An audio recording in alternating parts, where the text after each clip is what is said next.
सासरच्या छळापासून मुक्तेस वाचविले. नितड्या छातीनं केशवपणास विरोध केला आणि तिला इथवर घेऊन आलो, पण शेवटी ती गेलीच. ते पहा, तुम्ही आधीच आम्हास विश्वासात घेऊन सारे काही सांगून टाकले असते तर फार बरे झाले असते. त्याही परिस्थितीत आम्ही मार्ग काढण्याचा प्रयत्न करीत होतो. त्यासाठीच रमाबाईंनी जाऊन मुक्तेश 4 समजुतीच्या गोष्टी सांगून वातावरण निवळेपर्यंत धीराने आणि धैर्याने राहण्यास सांगितले होते. अहो, पण त्याने काय होते? नुसती बोलाचीच कडी आणि बोलाचाच भात. येथील बायकांनी तिला टाकूनच दिले होते ना.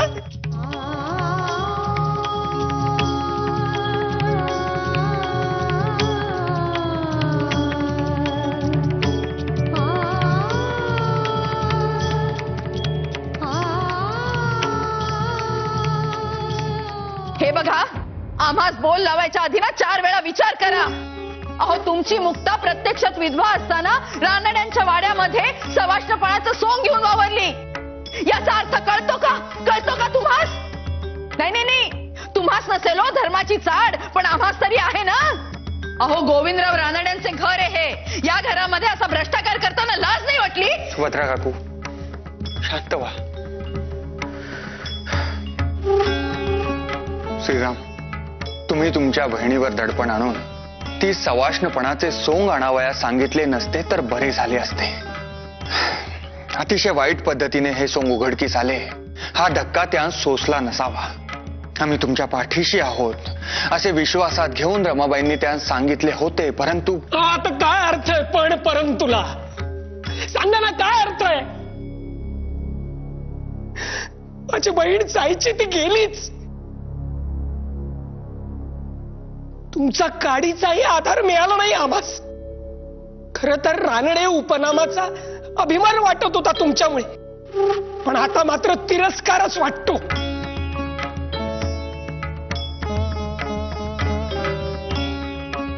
हे पहा, गैरसमज होतोय तुमचा.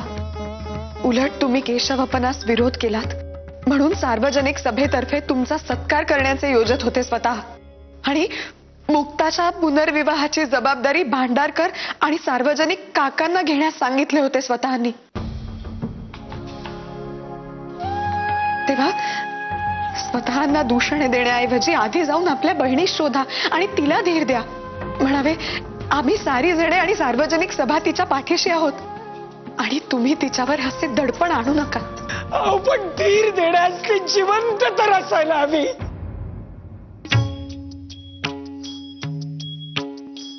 माझ्या बहिणीने जर जीवाचे काही बरे वाईट करून घेतले असेल ना, तर त्याला तुम्ही जबाबदार असाल. माधवराव रानडे, तुम्ही.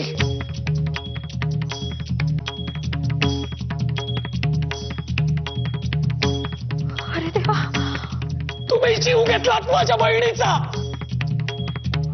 घात केलात, घात. मी अख्ख्या जगाला ओरडून सांगेन, माधवराव रानडे दुटप्पी वागतात.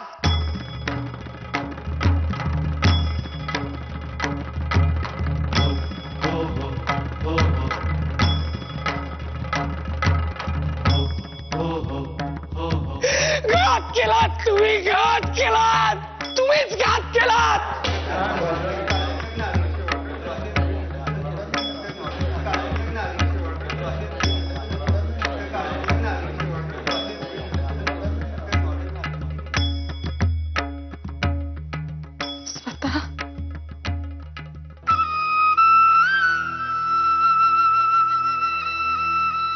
बघितलेस, धर्माविरुद्ध वर्तन करणाऱ्याला अशीच शिक्षा होते. आज इथे मुक्ता नावाचा अध्याय संपला. आज या यज्ञात सगळे अमंगल जळून गेले म्हणायचे. यापुढे सगळे मंगलच होऊ देत.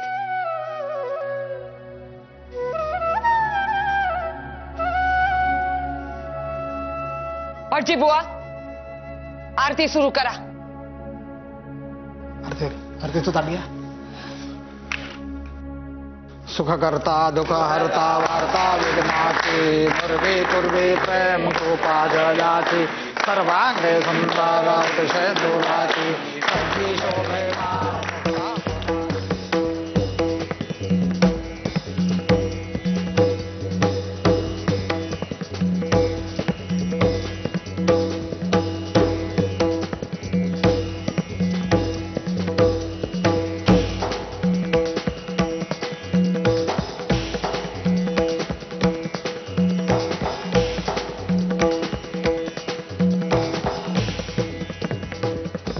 चला रमाबाई, चला.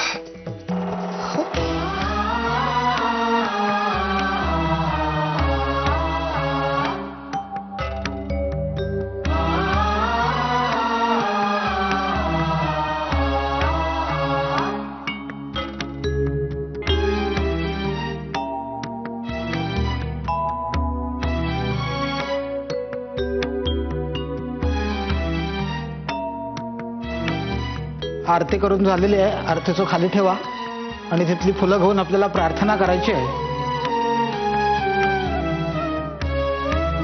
आवाहनं न जानामि न जानामि तवार्चनं पूजांचैव न जानामि क्षम्यतां परमेश्वर.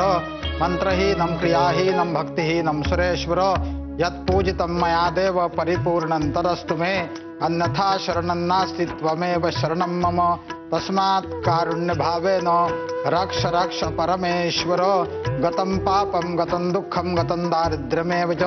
आगता सुख संपत्ति पुण्यांश तव दर्शनात्. रूपं देहि जयं देहि यशो देहि द्विषो देहि. पुत्रान् देहि धनं देहि सर्वान् कामांश देहि मे. प्रार्थना झालेली आहे. आता ती मंत्रपुष्पांजली इथे वाहायची, नमस्कार करायचा. नमस्करोमि.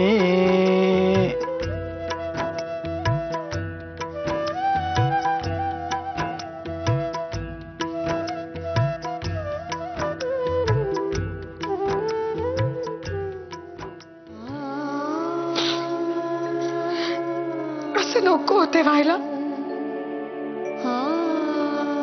किती समजावले होते मी मुक्तेस, धीर दिला होता.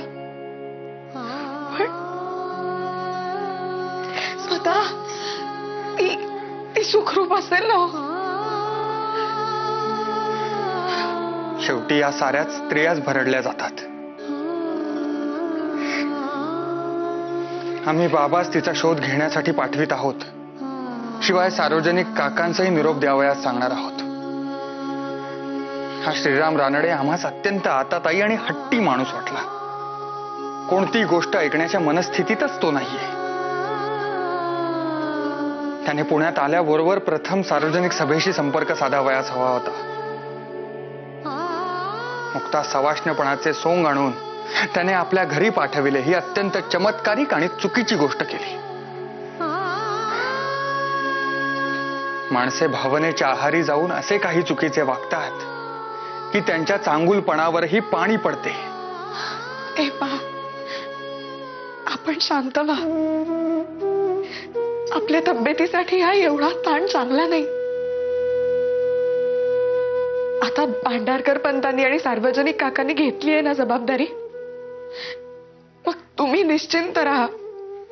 रमाबाई, आपले सामान बांधलेले आहे ना? हो संजय.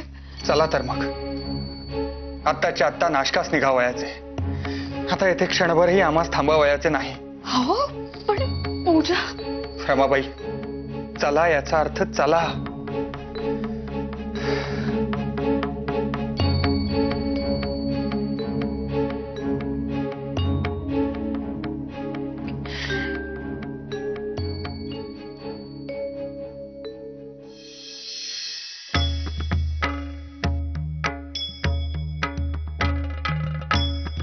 माधवा, अरे असा अचानक कुठे निघालास? नाशकास. काय बाई? आबा, तुझे सारे सामान नेऊन बग्गीत ठेव आणि पांडूस म्हणावे वरचे सारे सामान बग्गीत नेऊन ठेव आणि बग्ग्यात रोड. पण माधवा, अरे आताच तर आरती झाली ना. आता नैवेद्य दाखवले की लगेच पाने घ्यायचीच आहेत. माधवा, अरे असे प्रसादाचे जेवण टाकून का जाणार आहेस तू? आज जे काही घडले त्यामुळे आमची जेवण्याची ही इच्छा नाही. झाले म्हणजे त्या मुक्तावरचा राग तू आता अन्नावर आणि आमच्यावर काढणार? राग तर आहेच, परंतु वाईट अधिक वाटते आहे आणि ते तुमच्यावर राग काढणे आम्हाला जमणार नाही. तेव्हा येथेच कुडत बसण्यापेक्षा आम्ही नाशकास गेलेले बरे. रमाबाई, चला.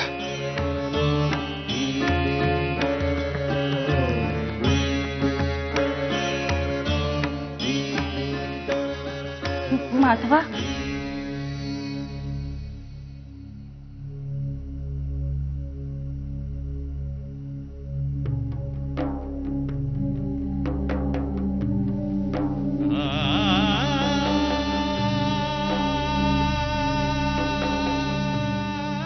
माधव अरे अरे ऐक तरी रमया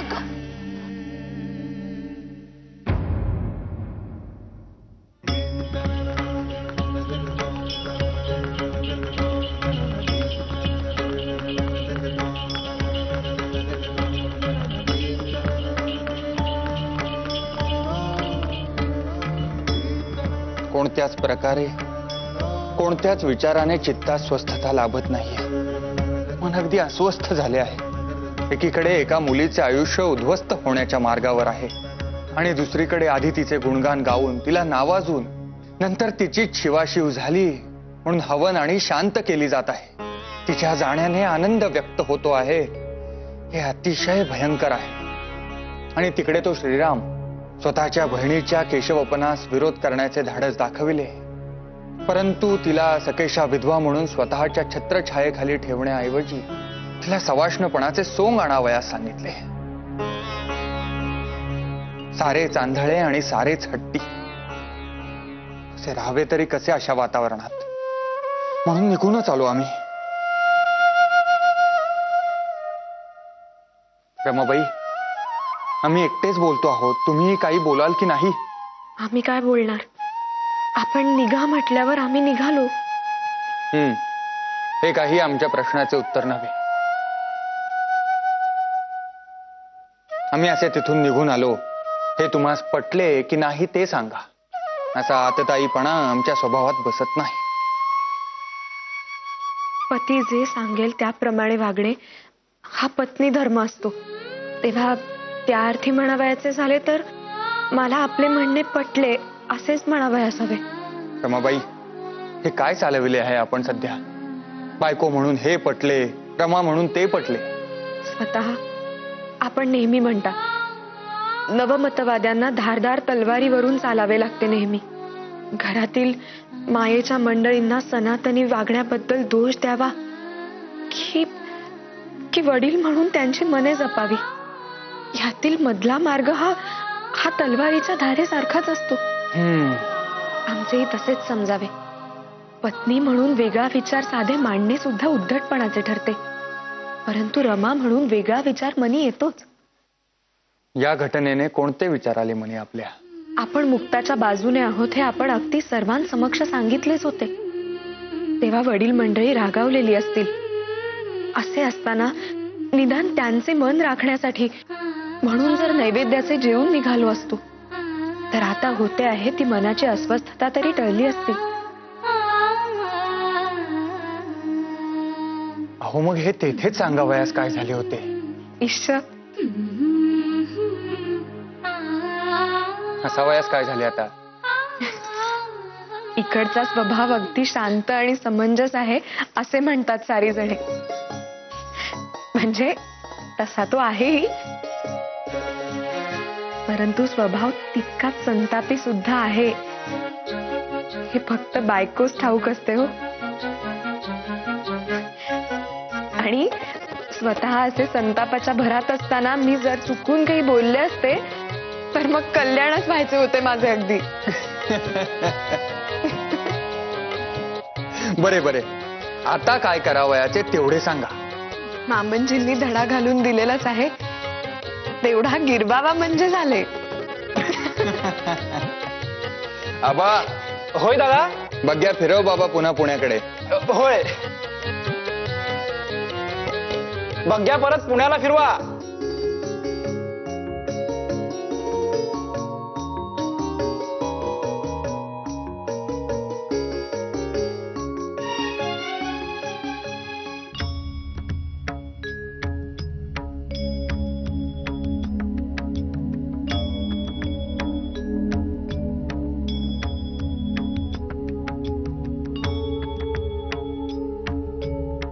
किती वेळ इथे बसून राहणार आहात? भटजी जेवून गेले, आम्हालाही जेवायला वाढलेत. आता प्रसादाचं जेवण आहे, थांबणे योग्य नाही. जेवून घ्या. तुमचे असे इथे थांबण्याने माधव परत येणार आहे का?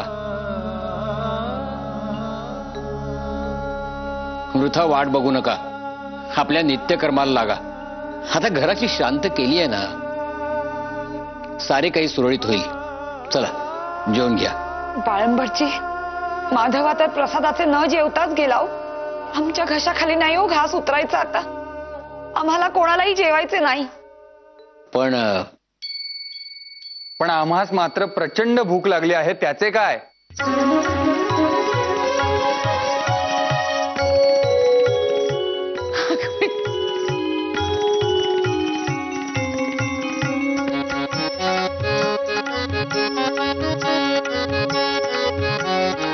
अगोबाई,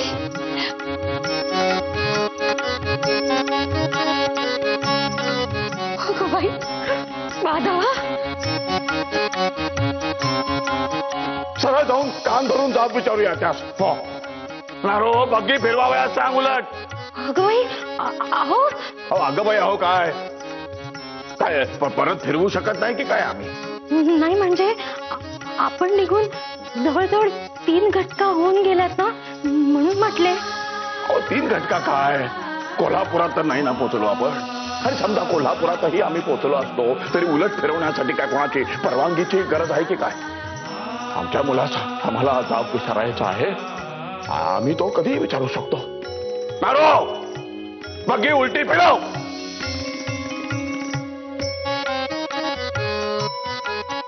शोभतोच हो, शोभतोच. अगदी वडिलांचा मुलगा शोभतोच. आठवते ना ताई, करविरास जाताना कसे अर्ध्या वाटेतून परत आलो होतो आम्ही. माई, बरे आता जुन्याच आठवणी उगाळीत बसणार की जेवावयास वाढणार? आम्हास प्रचंड भूक लागलेली आहे. अगं बाई, वाढते वाढते हो, अगदी पोटभर जेव. चला गो, चला चला चला लवकर.